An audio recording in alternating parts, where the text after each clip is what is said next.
Mr. Nugent, it's happy birthday to you too. Past, but thank you. The 11th, but thank you. What does it feel like to? What does it feel like to share a birthday with Alan Kelly? Well, we don't quite. I think we're close. But we're close, but okay. No cigars. Twins separated at birth.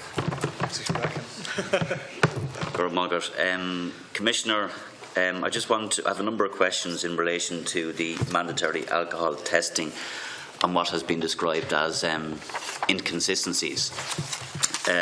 My understanding, first of all, is that there is 2 interim reports, which we do have. The first was on the 24th of April, and the second was on the 26th of June of this year. You do know that we were hoping to have the completed report today so that we could examine and maybe get answers to questions that people are waiting to be answered on this issue. Can you first of all explain to us why that report is not complete? The report, the work that's going on to complete the report, and I suppose first of all, Chair, I must explain also something that, as you know, the Policing Authority have also commissioned a company, Crowell Haworth, to actually conduct this work. And I know this week that Michael O'Sullivan and myself met with the company. They will have 22 people looking at this. Assistant Commissioner O'Sullivan's work went on, and they will do it over a number of weeks. So that will be a continuation of the work undertaken by Michael O'Sullivan. I suppose what we're looking at is a system that goes back, and I can have my colleague Michael Finn in charge of roads policing to explain in detail what we're looking at and the number of records. But the records go way back over a number of years, all the way back to 2005. And it has taken, it's hugely time consuming to actually examine all of the records, to collate all of the information that is available. And I think Michael O'Sullivan in his updated position report outlines that he will be finished by the end of July. I can partially understand that, Commissioner, but at the same time I think it's not on that we're so far down the road on this issue. When did you first become aware, when did Garda Síochána first become aware of these inconsistencies? Well, I can get Assistant Commissioner And all Finn I want is the date. I don't want the background, Mr. Finn. I just want the date of when the organisation first became aware. The organisation first became aware of the issues when we conducted a review in the southern region going back in late 2015. And so that was extended into a national Thank audit. you, Mr. Finn. That's all I needed to know. So late 2015, Commissioner, is when Garda Síochána first became aware. We are now into the summer of 2017, and you are still not in a position as an accounting officer to provide us with information in relation to what happened. We have 2 interim reports which actually don't say much at all. All it says is that certain areas need to be examined, information needs to be gathered and so on, but we have no concrete answers yet. And we were hoping that we would be able to discuss this today. We're not in a position to do so. I find that, first of all, unacceptable that that's the case. I think we should have had that report for this meeting. And would you forgive us for being cynical about that? That there are other motives potentially as to why the report was not completed, because, and this is the question I have for you on this issue, Commissioner, surely it is your job to make sure that appropriate resources are given to any examination of this nature. This is something that is very serious for your organisation. And I would have imagined that you would have made sure that they had all the resources they need to do their work and conclude their work as quickly as possible. Firstly, Chair, I'd like to reject any accusation of any nature that we are acting in any way sinister. Quite the opposite. This issue, from the time that it was identified, has been dealt with completely openly, completely transparently, and completely in the public view. And the work is continuing by Assistant Commissioner O'Sullivan. He was given 6 months in which to complete the work. As you will see, he has indicated in his updated position report that his work will be completed by the end of July, so actually ahead of schedule. As I have said, the Policing Authority have also taken an interest in this, and quite rightly so, and they have appointed an external company, and of course we will be assisting them fully. So this is happening in full openness and full transparency. The resources that are required to be given to it are being given to it.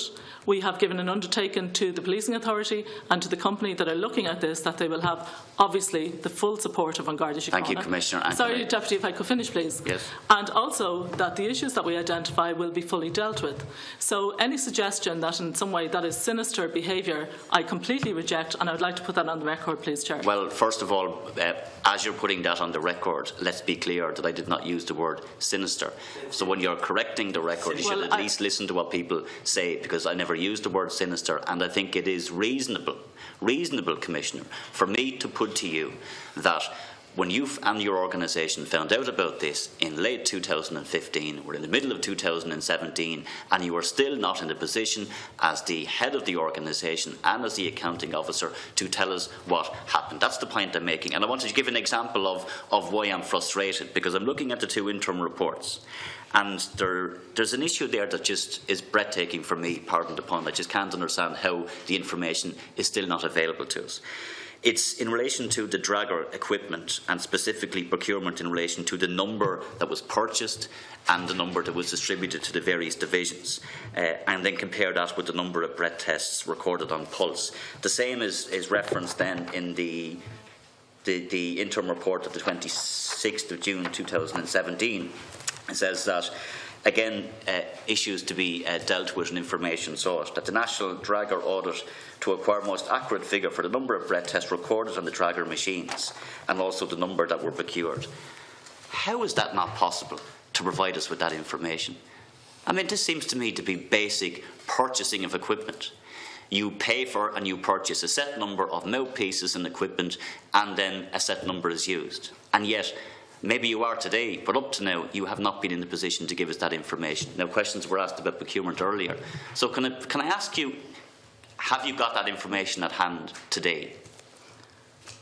Can you just be specific? I would have thought it was fairly obvious, but I'll repeat it again for you, Mr. Finn. It's that I'm looking at the 2 interim reports, and it talks about the mouthpieces are obviously a crucial part of these breath tests. Isn't that correct? That's correct. And that's a piece of equipment. Isn't that correct? Absolutely. It has to be purchased. Correct, yeah. And there has to be a set number. So I would imagine somewhere in your system you would know how many you purchased, and you would also be able to tell me how many were used.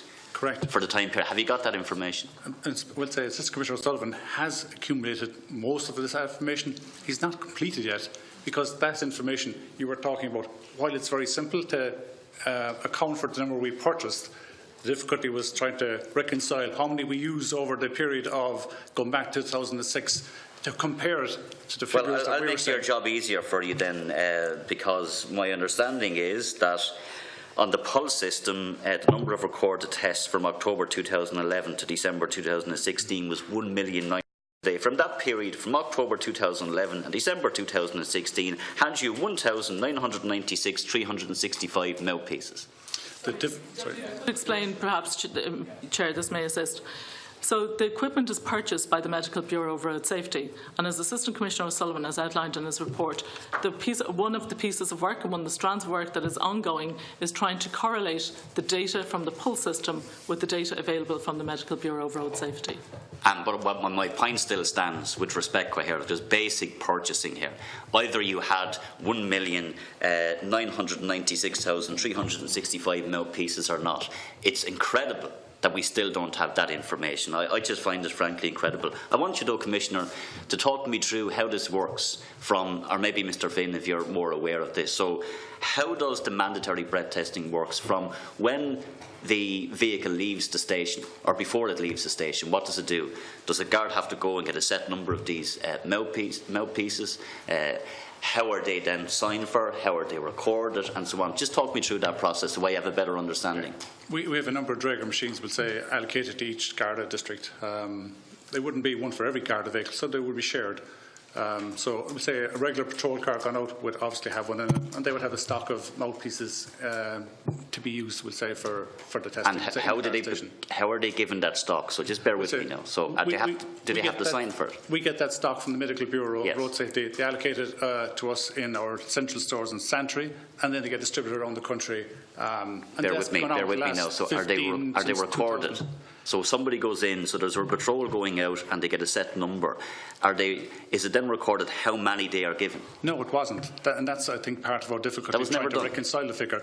We allocate the stores in Santry, would allocate a batch of maybe 10,000 down to division, and they get distributed out to Garda stations. So it's possible nobody was recording that every Garda station got, or that we'll say the station had 10 or another station had 15. We weren't breaking it down to that level in terms of who used what, and that's a difficulty we have in trying to reconcile the figures. But you're saying that so casually, as if that's like something that's acceptable. That's a fact. I know that's a fact from going back to checking with the Medical Bureau of Road Safety when they purchased it, checking with our own section in Santry, and looking down at our own records. I mean, if we had that information, we would have readily shared it with the committee and when we broke this information the first day, but we don't have that. What I'm saying to you, Mr. Finn, it's bizarre. It's almost beyond belief that there would be no recording of how many is given to each unit that goes out. There's no proper recording. But now we know that didn't happen. Bear with me. So the patrol it goes out. It does a mandatory checkpoint. It sets up a checkpoint. Yes. It then has to do or has done a set number of these mandatory tests. Right. If somebody is stopped, and I was on 2 occasions stopped, and it was clear as a whistle. Mm-hmm. So if that happens and you're sent on your way, yes, is your name and your driver's license number and your registration card number recorded? Not necessarily, no. So how do you know then if it was done at all? Not necessarily. And then that's the difficulty that Assistant Commissioner O'Sullivan had, and now you have in terms of trying to go back and reconcile how many exactly were done across the country. But it's impossible for you to know. How is it possible to know how many was done? The only record we have is the record that was on the machine, the Draeger machine. That's the record that we had. So there is no so there's no. So 50 cars came along. We breath tested the 50. We didn't take all of their names, addresses, phone, unless we had some reason to do that. I mean, if we stopped you and you had no tax, we obviously take your name and your address and your details. But there's 50. Let's just be hypothetical. If we subsequently arrested you for drink driving, yes, we take all your details. But if we just stop you randomly and we take your details, we don't record all your data purely for, as the data commissioner would probably say to me, they wouldn't be justified in recording your information if I don't need it, But obviously if I do need it for an offence, then I record it. So in terms of checks and balances, let's take the round figure of 50. You're just gone past your 10 minutes. Let's take the round figure of 50 that you gave. How do you then, how is it possible to ensure that 50 actually took place? Based on reconciling the Draeger machine. That actually 50 cars were stopped. Isn't it possible that it could have been done some other way? Well, the guard rings in and he says, I did a mandatory alcohol testing checkpoint. I checked 50 cars. Here's the reading from the Draeger at the start, and here's the Draeger reading at the end. Well, okay, my time is up. Can I just make one point that I accept what the Commissioner is saying in relation to collating data, but some of the information that we should have had, in my view, and I've given some examples, should have been given to the committee. We're 2 years down the road, Commissioner. You know that this is a very serious issue for Garda Síochána. You know it goes right to the heart of the cultural issues and all of that you have talked about yourself. Okay. And I'm just concerned that we haven't had the report for today. Deputy Kelly.